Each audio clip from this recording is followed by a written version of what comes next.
Hi all. तो हम discuss कर रहे हैं प्रोमिनेंट और landmark decisions of supreme court of India. Supreme court के कुछ प्रमुख डिसीजंस वर्डिक्ट्स। तो इस सीरीज में तीसरा लेक्चर। तो पार्ट एक में हमने 4 वर्डिक्ट्स के बारे में पढ़ा। पहला था ए के गोपालन वर्सेस स्टेट ऑफ मद्रास, जिसमें कहा गया कि अगर detention as per procedure established by law है तो इससे आपके मूल अधिकारों का हनन नहीं होता है। ठीक है।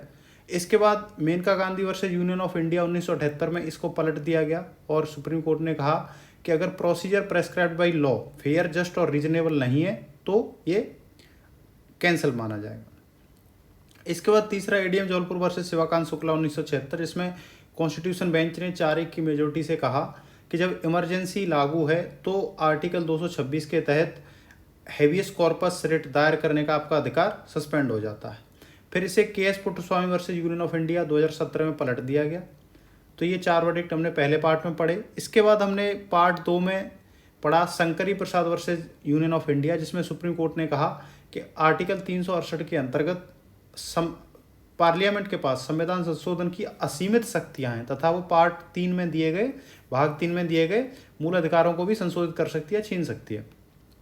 और ये जो संविधान संशोधन विधेयक है वो आर्टिकल 13 के अंतर्गत दी गई लॉ की डेफिनेशन में नहीं आता है। सेम वर्डिक्ट को फिर Sajjan Singh versus State of Rajasthan 1965 में दोहराया गया। फिर तीसरा केस हमने पढ़ा Golaknath versus State of Punjab 1967, जिसमें सज्जन सिंह वाले केस को पलट दिया गया और सुप्रीम कोर्ट ने कहा कि आर्टिकल 368 के तहत जो आप संविधान संशोधन विधेयक लाओगे वो लॉ के अंतर्गत आएगा आर्टिकल 13 की डेफिनेशन में।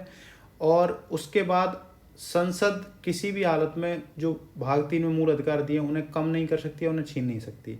फिर इसको पलट दिया गया Kesavananda Bharati versus State of Kerala 1973 के जजमेंट में, जिसमें सबसे बड़ी बेंच 13 जजों की बेंच थी। इसमें 7-6 की मेजोरिटी से वर्डिक्ट दिया गया कि जो संविधान संशोधन विधेयक लाया जाएगा वो आर्टिकल 13 में दी गई लॉ की डेफिनेशन से बाहर है तथा संसद के पास संविधान के किसी भी पार्ट को इंक्लूडिंग पार्ट 3 जिसमें फंडामेंटल राइट्स दिए हैं, किसी भी पार्ट को चेंज करने की असीमित शक्तियां हैं। लेकिन इसमें एक नई अवधारणा मूल ढांचे की अवधारणा इंट्रोड्यूस की गई। कहा गया कि संविधान का जो मूल ढांचा है उसे संविधान संशोधन द्वारा भी नहीं बदला जा सकता। इसके बाद इंदिरा गांधी नेहरू वर्सेस राजनारायण 1975, जिसमें उन्होंने एक नया संविधान संशोधन विधेयक लाया 39वां, और इसमें कहा कि प्रधानमंत्री, राष्ट्रपति, उपराष्ट्रपति और स्पीकर का जो चुनाव है वो जुडिशियल रिव्यू से बाहर है। लेकिन कोर्ट ने कहा नहीं, ये तो मूल धारणाएं उसके खिलाफ है, तो उन्होंने इसे कैंसिल कर दिया। इसके बाद मिनर्वा मिल्स केस आया। ये क्यों आया? 42वें संविधान संशोधन विधेयक 1976 में लाया गया, जिसमें कहा गया कि जो संविधान संशोधन की संसद की शक्तियां हैं वो जुडिशियल रिव्यू से बाहर हैं। कोर्ट ने कहा नहीं, ये तो जो हमारी मूल ढांचे की अवधारणा है उसके खिलाफ है, तो कोर्ट ने इसको कैंसिल कर दिया। फिर एक आईआर कोएलो का केस 2007 में आया, इसे 9th शेड्यूल केस भी कहते हैं। इसमें कहा गया कि अप्रैल 24, 1973 जिस दिन केशवानंद भारती का केस सुनाया गया था, उस दिन और उसके बाद वाले जो भी कानून 9वीं अनुसूची में डाले गए उनका जुडिशियल रिव्यू किया जा सकता है तथा उनमें से जो भी मूल ढांचे की अवधारणा के विपरीत पाया जाएगा उसको स्ट्रक डाउन किया जा सकता है। तो ये हमने अभी तक पढ़ा है। अभी हम पार्ट 3 में कुछ नए वर्डिक्ट्स और देखते हैं। तो अभी हमारा सब टॉपिक है PIL, पब्लिक इंटरेस्ट लिटिगेशन, जनहित याचिका से रिलेटेड जो वर्डिक्ट है। मुंबई कामगार सभा 1976 का ये जो केस है, इस केस ने PIL जनहित याचिका की फाउंडेशन रखी। ओके, ये जस्टिस VR कृष्णा अय्यर द्वारा दिया गया था। ठीक है ना, इसमें इन्होंने ये सब लिखा था, ये आपको याद रखने की जरूरत नहीं है। बस 2 चीज़ें आप याद रखें कि मुंबई कामगार सभा वाला जो वर्डिक्ट था उसने PIL जनहित याचिका की नींव रखी और ये VR कृष्णा अय्यर द्वारा दिया गया। इसके बाद Sunil Batra versus Delhi administration and others 1978, ये लैंडमार्क डिसीजन है जेल रिफॉर्म के ऊपर।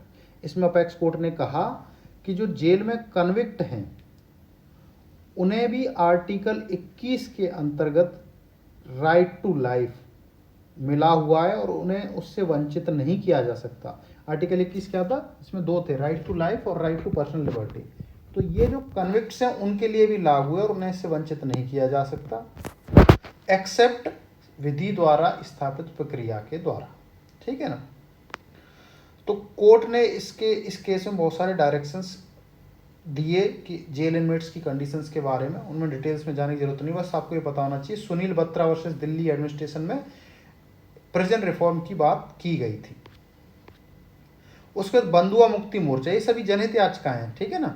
बंधुआ Mukti Morcha versus union of India 1984, court ने कहा कि इसमें कोर्ट ने कहा कि कोई भी आदमी जो किसी भी वजह से, कोई भी पीड़ित जो किसी भी वजह से कोर्ट का तक नहीं पहुंच सकता, उसकी तरफ से कोई दूसरा बंदा या पार्टी आर्टिकल 226 के तहत हाई कोर्ट में या आर्टिकल 32 के तहत सुप्रीम कोर्ट में रिट दायर कर सकती है। क्या कहा? The court rule that where a person or class of persons to whom legal injury is caused by reason of violation of fundamental right, व्यक्ति या व्यक्तियों का समूह जिनको के मूल अधिकारों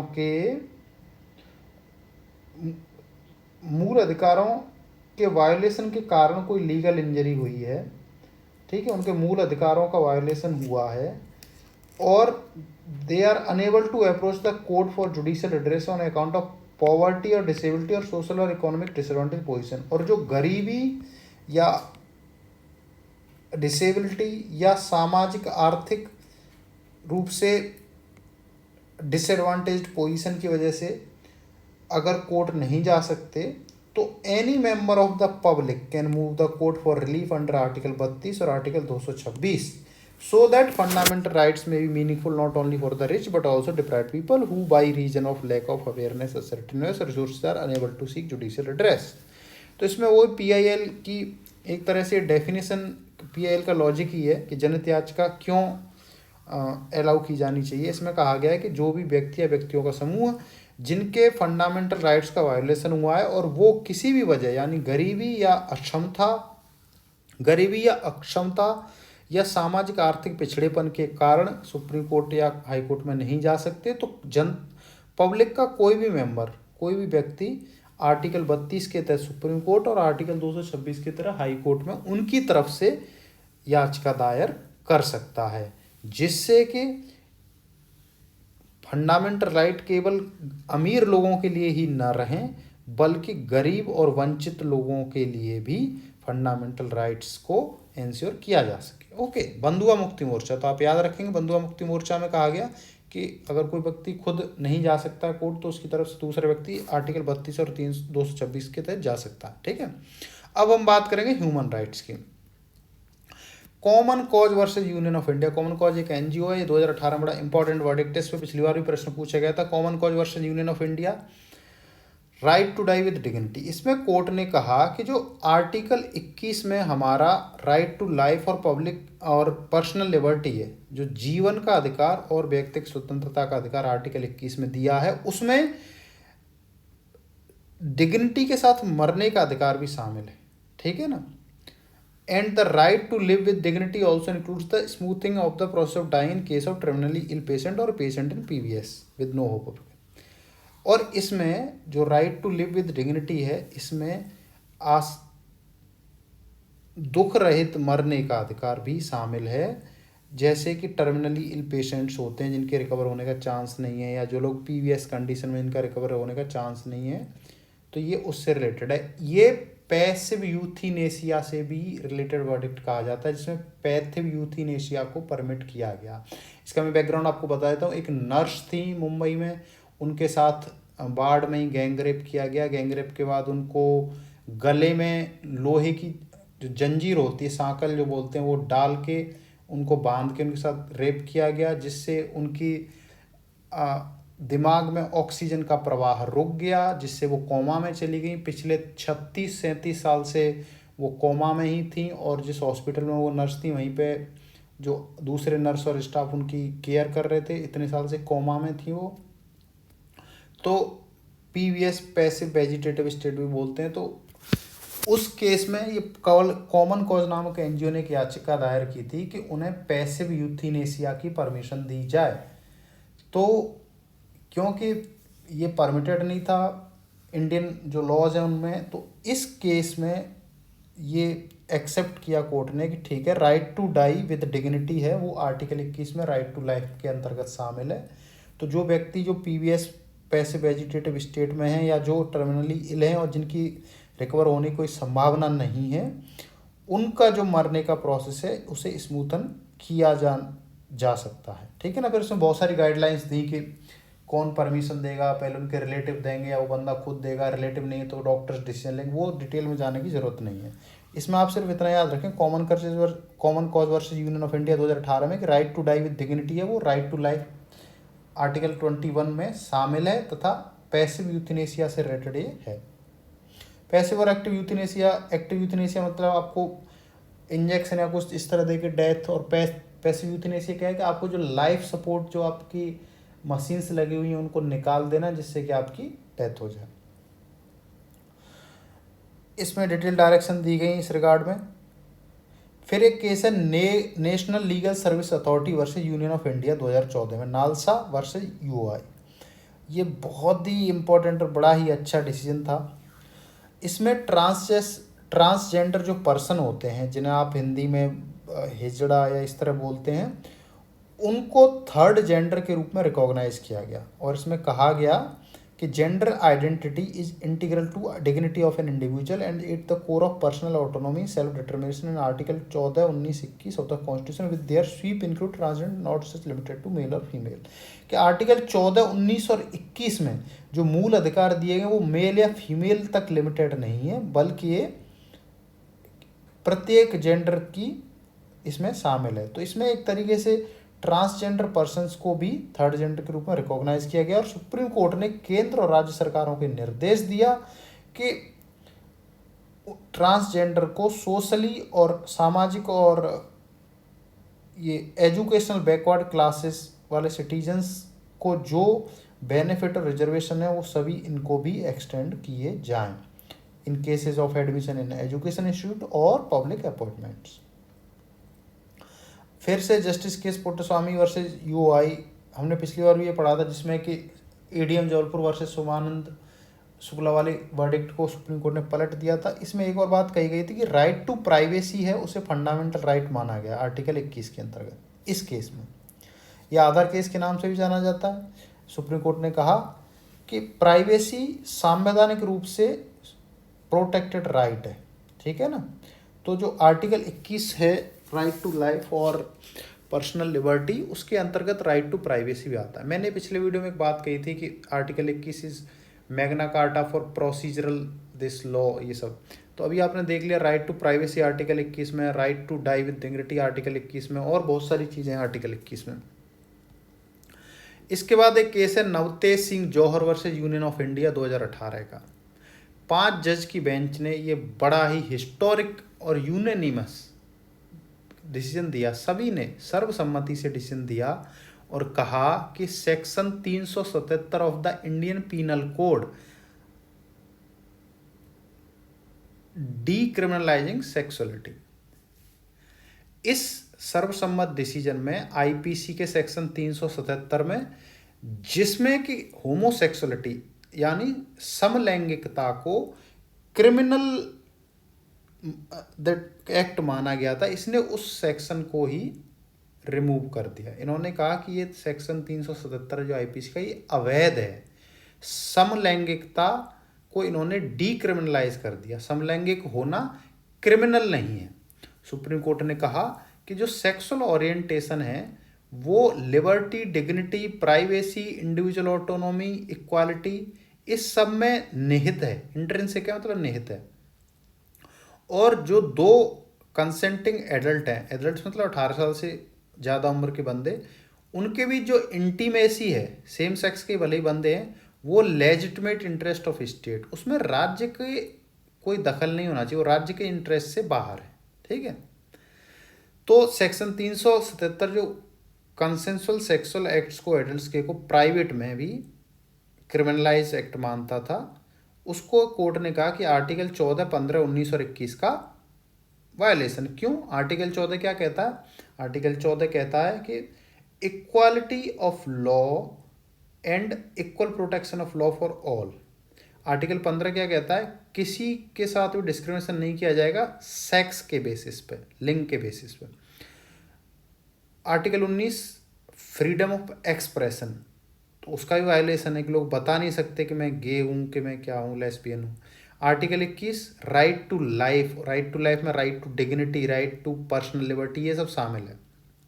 ठीक है, तो अभी आईपीसी का सेक्शन 377 जिसमें कि होमोसेक्सुअलिटी यानी समलैंगिकता को क्रिमिनल एक्ट माना गया, तो उसको सुप्रीम कोर्ट ने अवैध करार दिया है। सुप्रीम कोर्ट ने कहा कि समलैंगिकता अवैध कोई क्रिमिनल एक्ट नहीं है। ठीक है ना, ये नवतेज सिंह, आपको याद रहेगा Navtej Singh versus union of India, Navtej Singh Johar. इसके बाद एक केस है Joseph Shine versus union of India. ये जोसेफ शीन ये बाहर रहती हैं, इंडिया की मूल निवासी हैं लेकिन बाहर रहती हैं। इन्होंने 2017 में एक केस किया। इन्होंने सेक्शन जो 497 है 497 आईपीसी का, उसके अगेंस्ट इन्होंने कहा कि इसको स्ट्रक डाउन किया जाए, ये मूल अधिकारों का हनन करता है। अब सेक्शन 497 क्या है? सेक्शन 497 में एडल्ट्री को डिफाइन किया है। एडल्ट्री को हिंदी में व्यभिचार या पर स्त्री गमन भी कहा जाता है। इसमें अच्छा डेफिनेशन इसकी क्या है आईपीसी के 497 सेक्शन में, whoever has sexual intercourse with a person who is and whom he knows or has reason to believe to be wife of another man, जो भी व्यक्ति किसी दूसरे व्यक्ति की वाइफ के साथ सेक्सुअल इंटरकोर्स करता है ये जानते हुए कि वो दूसरे की वाइफ है, और ये बिना उसके हस्बैंड की कंसेंट के करता है, तो इस तरह का सेक्सुअल इंटरकोर्स क्रिमिनल एक्ट माना जाएगा, जिसमें 5 साल तक की सज़ा दी जा सकती है और फाइन दिया जा सकता है और दोनों दिए जा सकते हैं। तो इसमें प्रॉब्लम कहाँ पे आ रही है? इसमें प्रॉब्लम आ रही है कि व्यक्ति दूसरे व्यक्ति की पत्नी के साथ सेक्सुअल इंटरकोर्स कर रहा है और इसमें कह रहा है विदाउट द कंसेंट और कन्नाइवेंस ऑफ दैट मैन, उस पत्नी उस औरत का जो हस्बैंड है उसके बिना कंसेंट के। तो इससे क्या इंडिकेट हो रहा है कि जो हस्बैंड है वो इस औरत का मालिक है, वो उससे कंसेंट ली जानी चाहिए। अगर औरत के साथ सेक्स करना है, या यूँ कहें कि औरत को दूसरे के साथ सेक्स करना है, तो उसका हस्बैंड डिसाइड करेगा, उसके हस्बैंड से कंसेंट ली जाए। तो ये प्रॉब्लम है इसकी डेफिनेशन में। ठीक है ना। दूसरा कि in such cases the wife shall be not be punishable, wife punishable नहीं होगी, बंदा पनिशेबल होगा, तो ये भी डिस्क्रिमिनेशन है। तीसरा इसमें सीआरपीसी इसमें प्रोसीजर दिया है, आर्टिकल 198 का शायद सब क्लॉज 2 है, उसमें कहा गया है कि इस तरह का केस बंदा तो कर सकता है केस कि एक बंदे की वाइफ के साथ दूसरे बंदे ने किया बिना उस बंदे की परमिशन के सेक्स, तो ये बंदा उस पर केस कर सकता है। लेकिन अगर किसी पत्नी का हस्बैंड किसी के साथ सेक्स कर रहा है तो पत्नी उस हस्बैंड के अगेंस्ट केस दायर नहीं कर सकती, तो ये भी डिस्क्रिमिनेशन है। तो इस जोसेफ सीन ने कहा कि जो सेक्शन 497 है आईपीसी का ये और 198(2) जो है सीआरपीसी का, ये दोनों फंडामेंटल राइट का वायोलेशन करते हैं, इनको स्ट्रक डाउन किया जाए। ठीक है, तो इस पे कोर्ट ने वर्डिक्ट दिया कि ये आईपीसी का सेक्शन 497 ये तो अनकॉन्स्टिट्यूशनल, असंवैधानिक है। ठीक है ना, क्योंकि इसमें महिलाओं को प्रॉपर्टी ऑफ हस्बैंड माना गया। ठीक है ना, और दे कैन नॉट, वो कोई बाहर रिलेशन नहीं रख सकती हैं मैरिज से बाहर। लेकिन ये सेम रेस्ट्रिक्शन हस्बैंड के केस में अप्लाई नहीं होती हैं। हस्बैंड दूसरे के साथ रिलेशन बना सकता है बिना वाइफ की परमिशन के, उसकी वाइफ केस भी नहीं कर सकती है। लेकिन हस्बैंड की वाइफ के साथ कोई रिलेशन बनाता है बिना हस्बैंड की परमिशन के, तो वो केस कर सकता है। तो ये जो सेक्शन 497 है वो राइट टू प्राइवेसी और लिबर्टी ऑफ वीमेन, उनको ये दोनों का हनन करता है। ठीक है ना, और जेंडर स्टीरियोटाइप भी इससे पता हमें चलता है। तो इसलिए कोर्ट ने कहा 27/7/2018 में 5 जज की बेंच ने कहा यूनैनिमसली, सर्वसम्मति से, ये भी कि जो सेक्शन 497 है वो इंडियन पीनल कोड का वो आर्टिकल 14, 15 और 21 का वायोलेशन करता है, इसलिए ये अवैध है। आर्टिकल 14 का क्यों? क्योंकि आर्टिकल 14 कहता है equality before law, equal protection against equal protection of laws for all citizens. Article 15 कहता है सेक्स के बेसिस पर कोई डिस्क्रिमिनेशन नहीं किया जाए, लेकिन यहाँ तो किया जा रहा है मेल फीमेल के बेसिस पे। 14 में क्या है, इक्वालिटी बिफोर लॉ है ही नहीं, मेल के लिए अलग है, फीमेल के लिए अलग है। और 21 में क्या है, जो right to this personal liberty है, कोई पर्सनल लिबर्टी नहीं इसमें वीमेन की, तो इसलिए इसको स्ट्रक डाउन कर दिया गया। तो ये आज के प्रमुख जजमेंट थे। हम बचे हुए जजमेंट्स पार्ट 4 और 5 में देखेंगे। Till then